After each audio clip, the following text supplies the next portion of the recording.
dia bisa mengetahui takdir yang akan terjadi, diperlihatkan takdir yang akan terjadi, toh dia sebatas hanya diberikan kemampuan untuk mengetahui saja, tidak ada kekuasaan untuk merubah.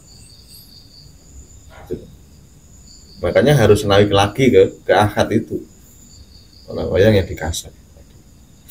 Nah, ketika orang-orang yang belum mencapai kesadaran tunggal itu, kalau orang Jawa bilang belum memegang jimat kalimosodo, katanya kalau di pewalangan itu, jangan sekali-kali menginginkan sesuatu, memaksakan kehendak yang di luar kemampuannya, karena akan sangat fatal akibatnya. Jadi kan kadang banyak itu dari saudara-saudara kita yang menginginkan kesaktian, menginginkan punya kelebihan seperti ini dan seperti itu, dan dia tidak memiliki keilmuan yang mumpuni sampai mencapai keahatan itu tadi, fatal akibatnya, Mas. Ada yang gila, ada yang tubuhnya bergerak-gerak sendiri, kemudian dia semacam kemasukan khotam, kesurupan dan lain sebagainya. Itulah efek yang ditimbulkan dari kesadaran yang belum mencapai keahatan, banyak maunya gitu. Sangat disayangkan sekali.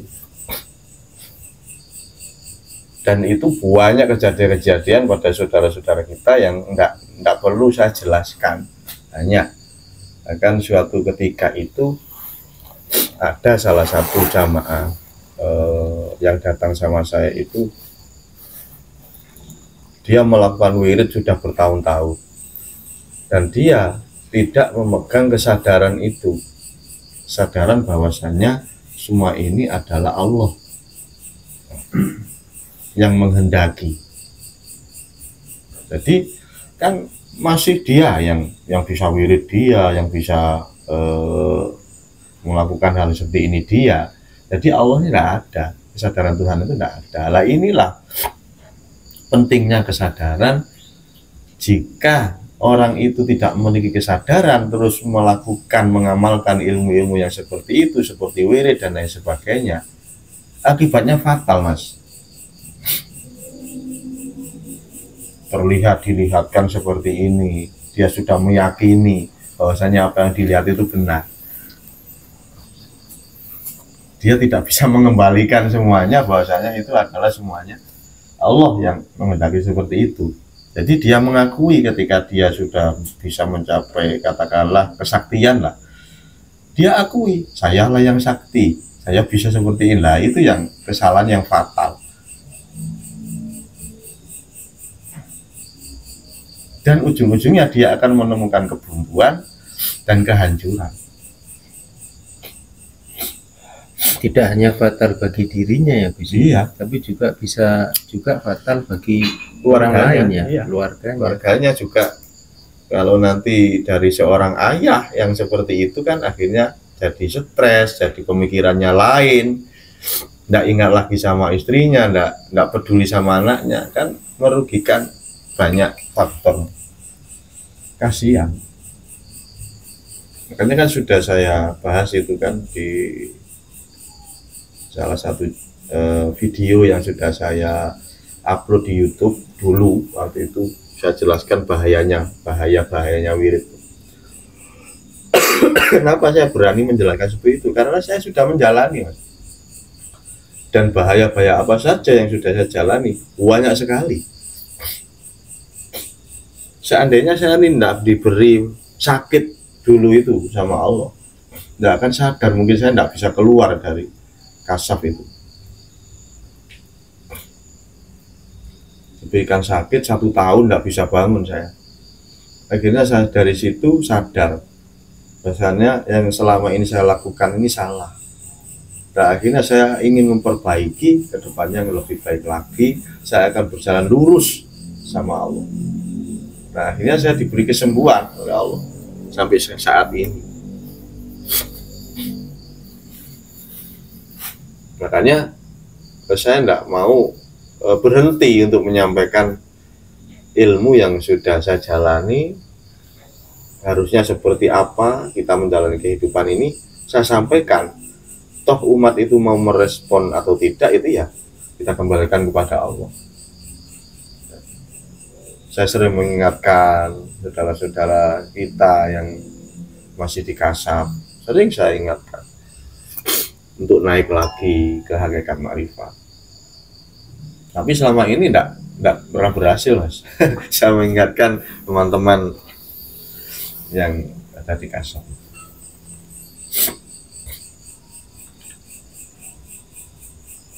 Tapi kan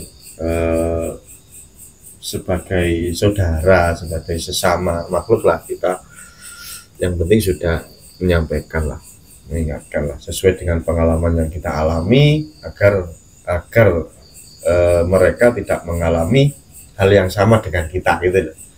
Kasihan sebetulnya itu loh.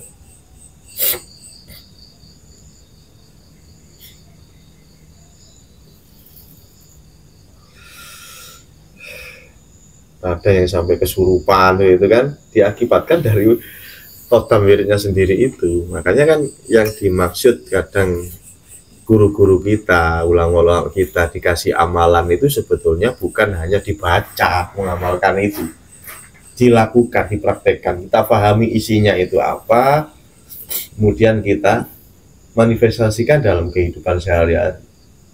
Katakanlah sekarang sudah kamu baca wirid bismillah ini sekian, sebetulnya yang dimaksud amalin sudah itu kan gitu guru itu. Nah sebetulnya yang dimaksud amalkan itu kan kita harus memanifestasikan apa yang menjadi kandungan bacaan tersebut. Apa kandungan dari bacaan bismillahirrahmanirrahim itu? Allah yang maha pengasih, maha penyayang. Nah seharusnya pengasih penyayang ini harus kita manifestasikan pada diri kita, dan kita manifestasikan kepada orang lain. Bahwasanya kita harus menjalani kehidupan ini dengan kasih sayang. Itu loh maksudnya diamalkan itu. Bukan diwirid. Kalau diwirid apa akibatnya? Kan seperti itu efek-efek yang akan muncul. Tapi kalau kita amalkan menurut makna, menurut kandungan arti dalam bacaan tersebut, apa yang terjadi ketika kita sudah berkasih sayang dalam kehidupan ini? Banyak teman, banyak saudara, kan gitu. Tapi kalau hanya kita baca saja, apa yang terjadi? Khotam yang datang, Mas. Bahkan kalau kita salah meyakini, ini banyak makhluk-makhluk dari golongan jin ya yang datang. Dan kalau sudah terikat di situ, sulit untuk keluar. Nah, bisanya keluar, dia harus masuk ke ranah hakikat marifat. Ketika dia sudah menyadari akan semuanya, bahwasanya Tuhan ini esa, semuanya ini adalah Tuhan sendiri yang menghendaki seperti itu. Nah, baru dia akan terlepas dari ikatan-ikatan khodam itu tadi. Dan saya mengucapkan seperti ini, menjelaskan seperti ini, bukan cuma sebatas penyampaian saja, Mas. Saya sudah mengalaminya sendiri, gitu loh. Begitu sulitnya keluar dari kasab itu tadi. Kalau sudah kita mengalami kejadian-kejadian yang di luar nalar, yang diakibatkan dari khodam-khodam itu, katakanlah kita bisa menjadi 4 atau menjadi 3, itu pernah saya alami dulu. Nah itu kan tidak tahu saya, kok bisa ketika saya amalkan wirid itu, maka timbul kejadian-kejadian seperti itu, yang akhirnya responnya saya itu, waduh, berarti saya ini sudah sakti, bisa jadi. Lah ini loh yang salah dalam pengambilan keputusan, salah menganggap. Tidak ada kesadaran Allah di situ.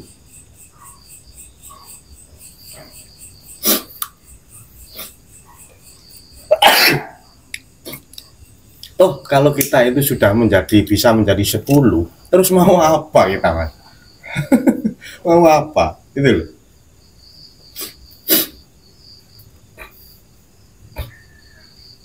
Sesakti apapun kita, tidak akan bisa merubah keadaan bumi ini. Tidak bisa. Masih terbatas.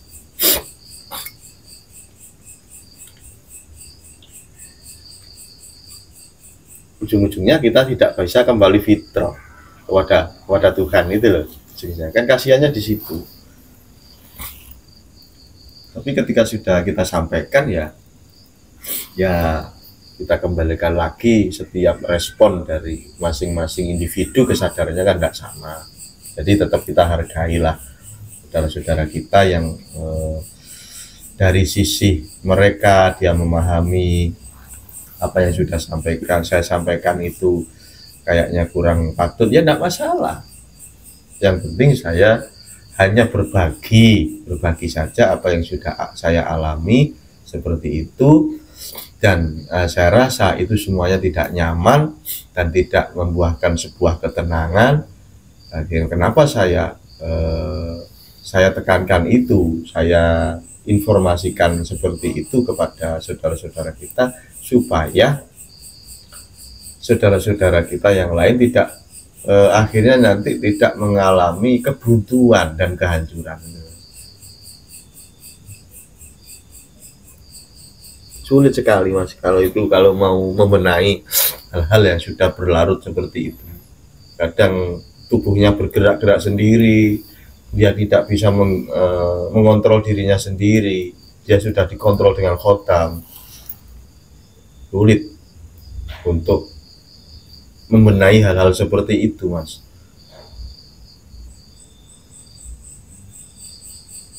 Toh diberikan ilmu yang berkaitan dengan makrifat, itu dia mau apa enggak gitu loh. Kalau dia mau ya bisa sembuh, kalau dia enggak sanggup menjalani itu ya sampai kapanpun dia seperti itu gitu.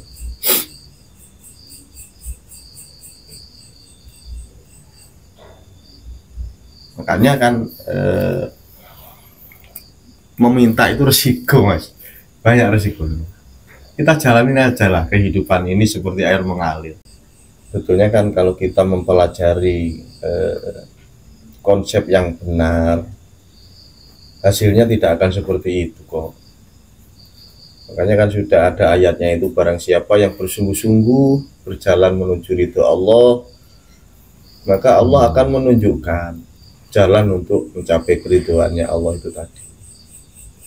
Hanya di situ. Nah, kita kembalikan kepada perjalanan.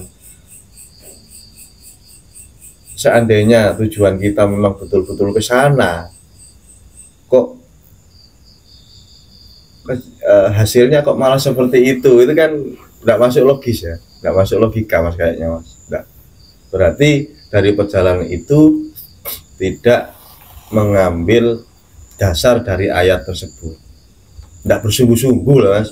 Tidak bersungguh-sungguh berjalan kepada Allah. Kayaknya secara zahir sih kayaknya berjalan sama Allah, tapi hatinya ini loh, Mas, rasa hati ini yang melenceng, menginginkan seperti ini, menginginkan seperti itu niatnya. Ini yang menjadi hambatan bagi seorang salik untuk mencapai tingkatan kesadaran itu tadi.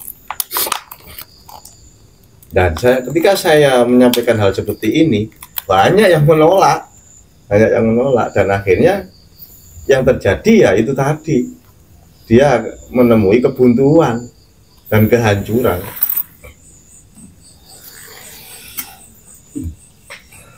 Jadi dia diberikan kelebihan, tidak malah bersyukur kepada Allah, tidak membuat hatinya itu tambah dekat kepada Allah, malah dia bangga diri, merasa dia yang bisa itu loh. Itu ke sana.